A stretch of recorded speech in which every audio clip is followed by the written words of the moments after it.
Ulan şaşırıp pişirip otkanımız mı? Bitip kalırsın bunu sen işin. Açmayıp koydun. Ya jigitler, oynadık, güldük, kamakты içtik, toyduk. Жат демалайық, азында ерте тұру керек, жұмыс. Ыржында бермейді. Ертең ерте тұрып қой шығарып жүріп, мында өлім көп. Я боққары сен кемек қой, сен бача келек. Немене ыржында бересің? Досеке, үйге жүріңіз. Мұнда қону бір шарт емес бар. Қалай барамыз ең? Мына жұмысты бітірейші. Мына жұмысты бітірген кейін қонаққа да барамыз, тамақта жейміз. Рахмет, бүгін керемет жұмыс істедік. Бәріміз шаршадық. Жақсы онда Нышан аға, ертең ертерек келеміз ғой біз. Жолдарыңыз. Рахмет сендерге. Аман. Жақсы. Сен бір мына жердің бәрін жинады бір қоя, телефонды шықылай берме. Түсіндің ба? Мади жат, жүр, жатайық. Кеш болды. Ал жақсы. Давайте. Мен жата берем. Сүймей пендені, сүйіп теңгені, көтерген жұрттан биік кеудені, біздің ауданның барлық әкімі, ертегілердің кейіпкерлері, айтайын енді күш алып менде, отыра бермей түс алып төрде, 300-ді тонап желаяқ әкім жеткізбей кетті 3 әріптерге. Біздің ауданды көрген ететін, біздің шалдарды еркелететін, ертек айтпайтын әкім келсе екен, өмірімізді ертек ететін, біздің ауданды көркем ететін, біздің шалдарды еркелететін, ертек айтпайтын әкім келсе екен, өмірімізді ертек ететін, ертек айтпайтын әкім келсе екен, өмірімізді ертек ететін.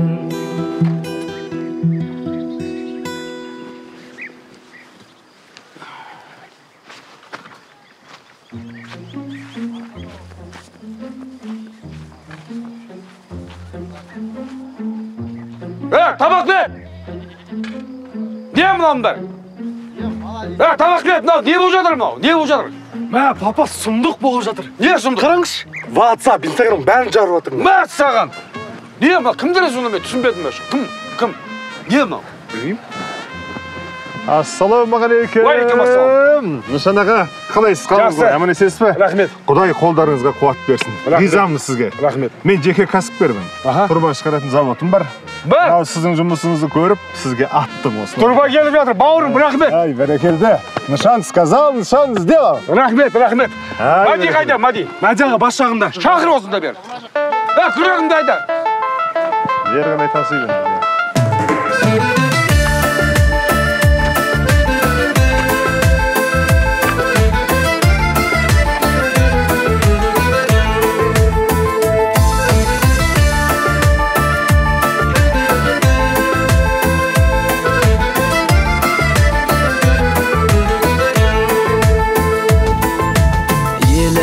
Аңсап, сезімді мән сап, сағыныш деген екенін.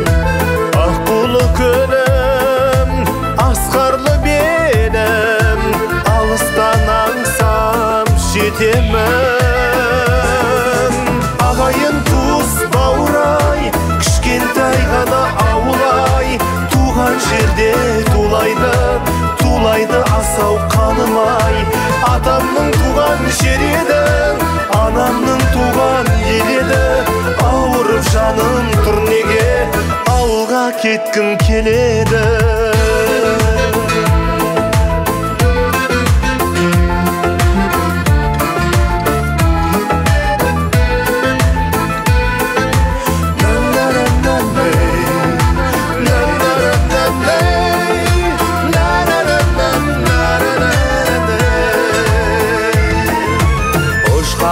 Самғай, қанатым талмай, құшағын жайған тұрмай. Жұмағым менің, тұрағым менің, ей шіркін менің елім ай. ағайын туыс бауырай, кішкентай ғана ауылай, туған жерде тулайды асау қанымай. Атамның туған жер еді, анамның туған ел еді. Ауырып жаным тұр неге, ауылға кеткім келеді.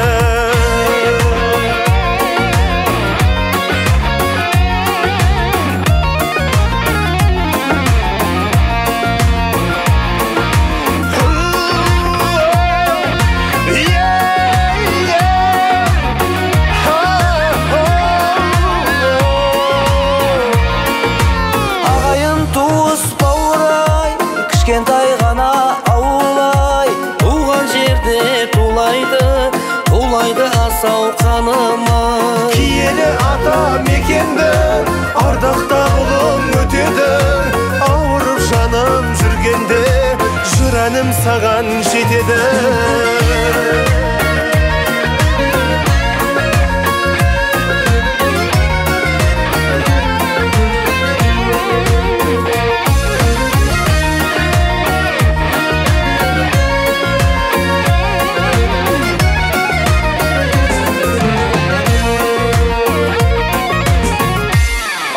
Алла қолдап мына суларымыз құтты болсын.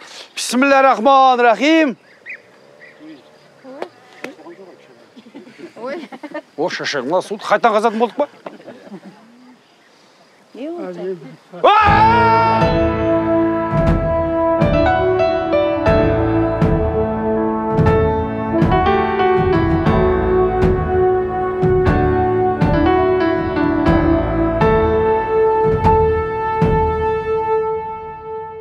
Мына Алла қолдап суда келді. Осы ынтымағымызды берсе, әлі газда келеді, жолда салынады, метрода жасаймыз. Ақсақал, сізге көп-көп рахмет. Рахмет. Ана, Дибат, машина қыздыра бер. Осы күймен барасың ба? Осы үлгерем бай, осы күймен барам. Рахмет барлықтарыңызға.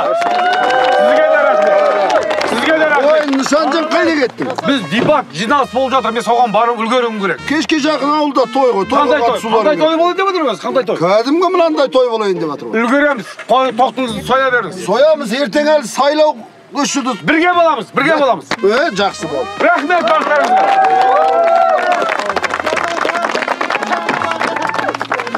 Жандарым!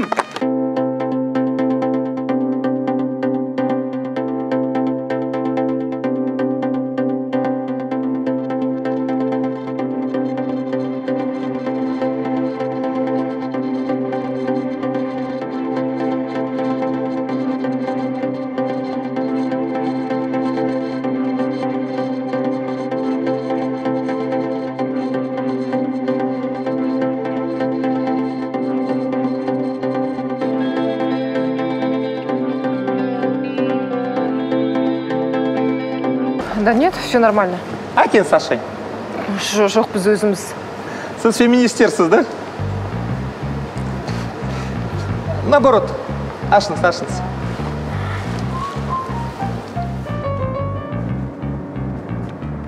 Естіп жүрсек бір ғой, ешек сияқты ғой, 3 күнде барамыз ғой. Үлгеремейміз ғой, жүрсе айналайын ау. Жүрсе не болса? Армысыздар, құрметті отандастар, эфирде шешім саяси қоғамдық ток-шоуы бүгін не белбеу кетеді. Өздеріңіз білесіздер, бүгін саяси партиялардың сайлау алды соңғы пікір сайысы. Естеріңізде болса, мәжіліс депутаттығына биыл 4 бірдей саяси партия қатысып отыр. Олай болса, олармен таныстыруды рұқсат етіңіздер. Ей! Өтіресіздер, мә, жай жүрсеш! Ей! Тұрыз! Өкінішке орай, құрметті көрермен, Ұлы Дала партиясының өкілі белгісіз себептерге байланысты бүгінгі пікір сайысқа қатыса алмайды. Олай болса, көп уақыт созбай алғашқы сөз кезегін бүгінгі дебатты бастайтын Марат Сәбитұлына берейік. Бастаңыз. Рахмет. Соңғы 4 жылда біздің партияның бақылауының арқасында аграрлық сектордың жұмыс өндірісі 86%-ға артты.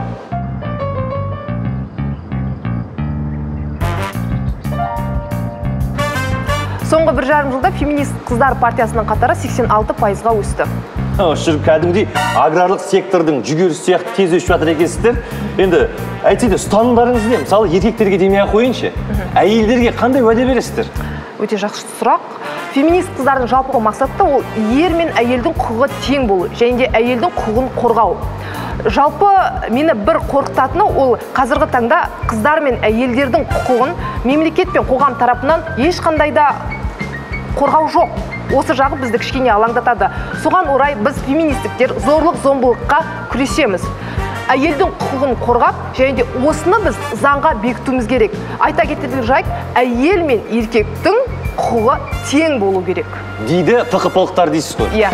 Жоқ, сол кезде мен түсінбей тұрғаным, мысалы, біз әлсізбіз дейсіз, құқығымыз қорғалмайды дейсіздер. Бірақ қазіргі таңда еркектер сияқты жұмыс істейсіздер, көлікте айдайсыздар. Білмеймін енді, бизнесті қараңыз. Бизнесті, мысалы, қазір әйелдердің үлесі еркектерден кем емес. Сонда енді еркектер не істеу керек? Сіздер сияқты тең болу үшін үйде отырып бала туу керек па? Құқық әркезде тең болу керек. Мысалы, еркектер сіздерде мынандай ұстаным бар, иә? 4 әйел алу деген. Неге бізде жоқ? Оны қалай елестетесіз соны? Кәдімгідей? Мысалы 4 еркек, сіз бір жылда 4 еркекке күйеуге тиесіз, солай ма? 4-еуі де бір жылда мысалы сізден дүниеге бала алып келуді талап етсе, не істейсіз? Бала туу мақсат емес, оны асырап алуға да болады. Ал асырап алғысы келмейтін еркектер болса ше, мысалы? Мен де өзім талабымды қоямын. Сізге сондай еркектер керек, яғни сізге көнетін, демек, сізді алмайды, сіз еркек аласыз, солай ғой? Иә. Мәссаған, мұндай да заман болады екен о. Болады. Болсайшы бұлам. Вагонға шығып кетсейсің де қызықсыз де. Үлгере алмаймыз ғой, өзі қанша минут қалды? Встречка, міне 15 минут қалды. 15 минут қалды. Мен айтып ма бүгін дебат бар деп айтпайсың ба ертең қызықсыз сен де? Міне аға. Кеттік. Как говорится, халық вы балык. Балык басынан шірейді. А вот мен бас, нормальный бас. Шірімеден бас. Патриот бас. Менің басым настоящий қазақ жақсы көретін казак бас. Қазақ бас? Қазақ бас. Бас қылай емес пе еді? Ну, еш жамақал. Бас двое, мал четверо. Түсінікті, яғни бас екеу болмай, мал 4-еу болмайды дегіңіз келіп отыр ғой. Бұл жерден енді кім мал, кім бас болып тұр Талғат Апанасұлы? Вот я бас. Сонда халық мал дегіңіз келіп отыр ма? Егер дәл осы сөздеріңіз рас болып шығатын болса, қосылатын болсаңыз, онда бізді миллиондаған аудитория қарап отыр, дауыс бере қоймайды сізге? Маған береді. Маған бәрі береді. Менің көмекшім береді. Менің репетиторым береді. Короче, бәрі береді. Ал енді сіз халыққа не бересіз сонда? Мен халық. Иә. Вот халық қаласа, хан артындасын береді. Жоқ, халық қаласа, хан астындағы тағын береді дегіңіз келіп отыр ғой, соны айтқыңыз келіп отыр ма? Да, чуть-чуть ошибся. Короче, маған бер, я обещаю, мен халыққа бәрі берем. Уақыт көрсет барлығын, жарайды, ойыңыз түсінікті. Құрметті көрермен, тартысқа толы пікірсайыстың куәсі болдық. Барлық кандидаттар өздерінің сайлауалды бағдарламасын бізге таныстырды. Өкінішке орай бізге белгісіз себептерге байланысты Ұлдала партиясының өкілдерін ести алмадық. Десек те, бүгінгі бағдарламамыз осымен тәмам. Сіздермен қоштаспаймыз. Менің есімім Нұрсұлтан Құрман. Тоқта! Мен келдім. Бля, стоп, реклама жібердіңдер, реклама. Мынау нышан ғой. Нышан біздің рейтингіміз 1 минут бер. Давай, запусти. Все, жібере беріңдер, жарайды. Нышан Пшанұлы, қош келдіңіз.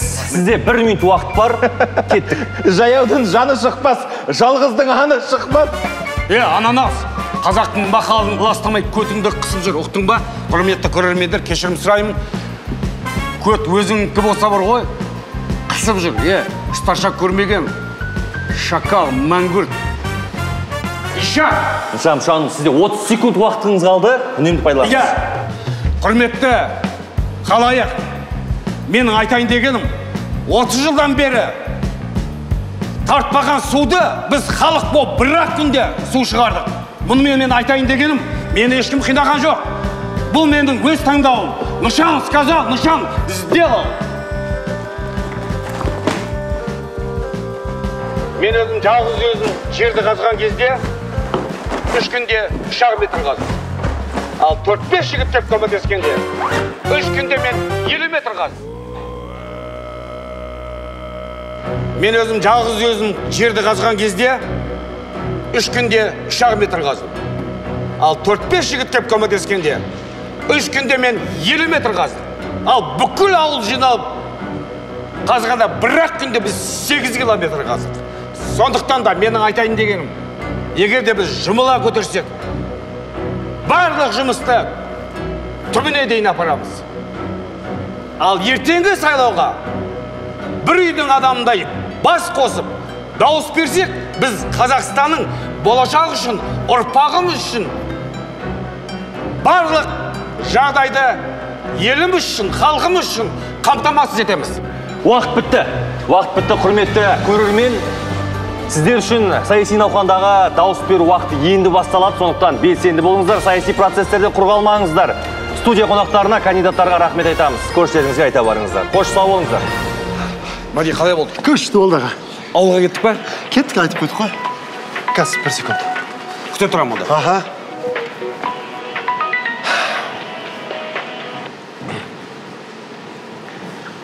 Ау, Салташ. Мади, мен бар ғой саған айтқым келгені. Я, сенің орында болғанда мен де солай істейтін едім.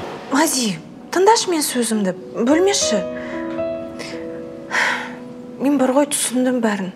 Саған жұмысын емес, мен және біздің баламыз маңызды екен. Мен тамақ істеп сені күтіп отырып, үйге келші. Да? Бірақ біз ауылға бара жатырмыз ғой, нышанаға екенбіз. Ол кісімен болсаң, все. Бізді вообще уайымдама. Давай, удачи.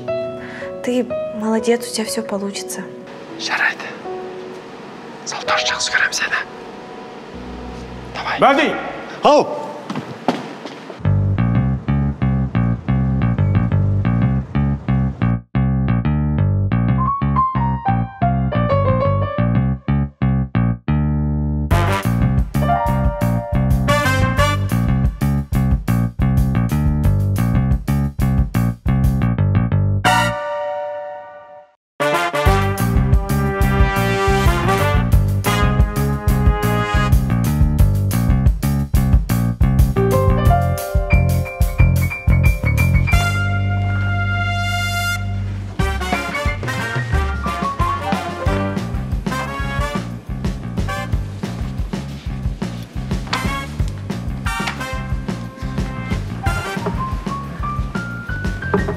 Так, сағат 7 болыпты, бастайық. Есікті ашыңдар.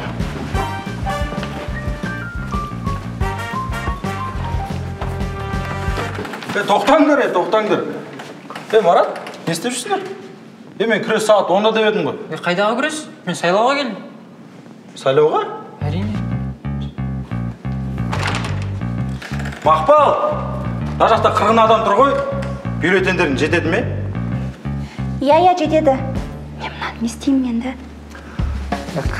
Біреу маған бере сал.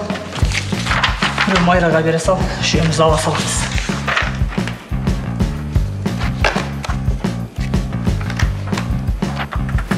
Кіре беріңіздер.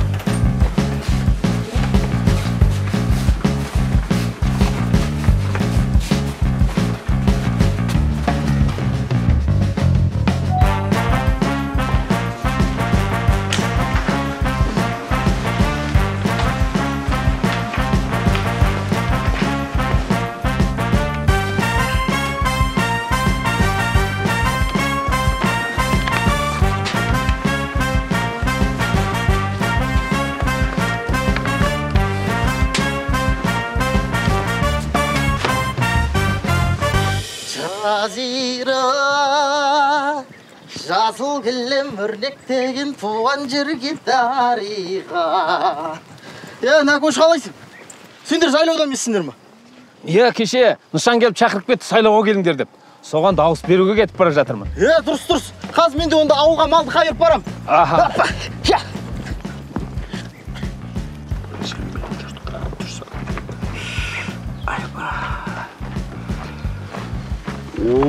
Мәке, ассаламалейкум. Қалайсың, Кенжоқа? Айбай. Ода серінді алдың ба? Алдым, ода бар. Кеттік, сайлауға кетті. Тұра тұрс. Мен ғой, сайлауға аяқ қашын болады? Кешке дейін. Кешке шейін? Тұра тұршы, уақыт бар ғой. Бөліп бардың басын. Дүкенге барым көреміз. Сайлауға үлгіреміз ба? Кеттік. Мен ғой, өлең оқып берейін ба? Оқыш. Өмір туралы ма или махаббат туралы?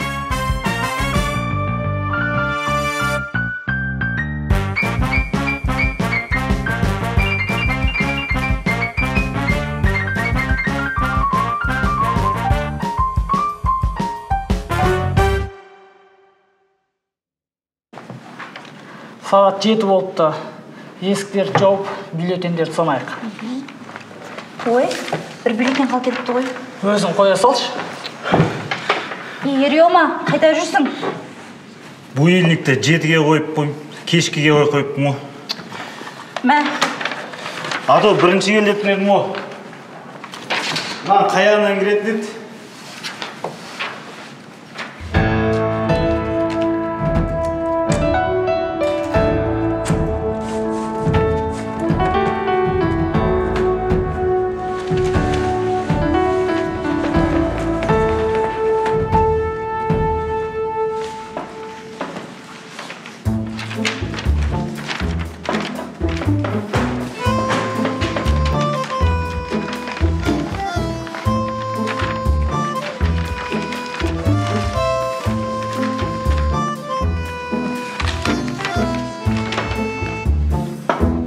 Сонымен, сайлаудың қорытындысына байланысты соңғы мәліметтер келіп жатыр.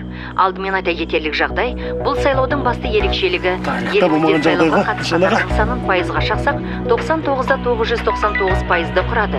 Ресми деректер бойынша, кәмелеттік жасқа толған сайлау құқығы бар азаматтардың ішінде 2 адам сайлауға қатыса алмаған.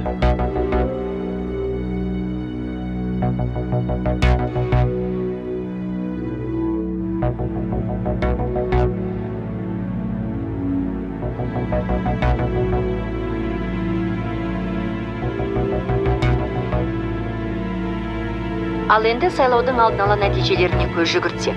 Әдеттегідей 86% көрсеткішпен республикалық партия жеңіске жетті. Ал қалған 3 партия тек қана 4,65% дауыс жинап, парламентке өту құқығынан айырылды. Кешіріңізші Нышанаға. Мен бәріне кінәлі. Көңіліңді көтер. Біздің мақсатымыз ең бірінші ананасты жеңу болды. Оны депутаттыққа жібермеу керек. Дұрыс па? Біз ананасты депутаттыққа жіберген жоқпыз, өткізген жоқпыз. Сондықтан да көңіл күйіңді көтер. Біз жеңдік, бауырым. Біз жеңдік, ағай. Жеңілдік дейді, бірақ біз жеңдік. Кешіріңіздер, бізде ақпараттан қателік кетті. 86% дауыспен Ұлы Дала партиясы жеңіске жетті.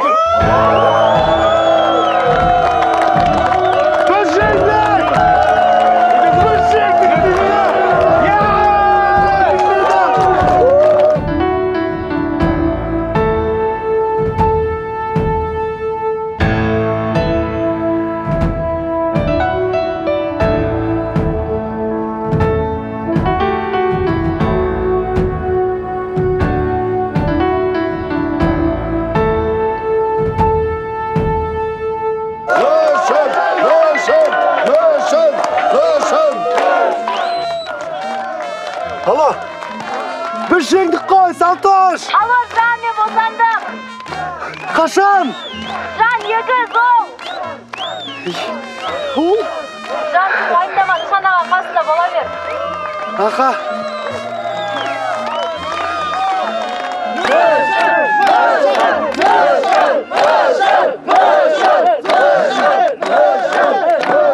Не бұл? Бәрі дұрыс па? Иә. Салтош босанды. Ол қыз? Ол? Мен үйінде келін босаныпты. Атын ақыл қоям. Екеу. Ол дейді. Онда ақыл, екіншісі сайлау, ақыл сайлау болсын.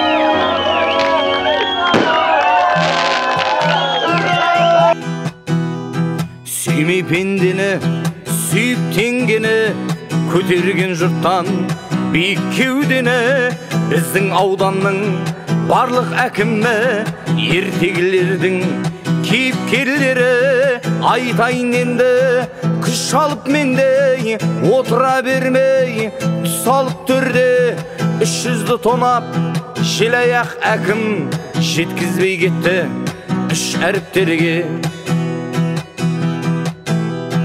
Біздің ауданды көркем ететін, біздің шалдарды еркелететін, ертек айтпайтын әкім келсе екен, өмірімізді ертек ететін. Біздің ауданды көркем ететін, біздің шалдарды еркелететін, ертек айтпайтын әкім келсе екен, өмірімізді ертек ететін. Ертек айтпайтын әкім келсе екен, өмірімізді ертек ететін.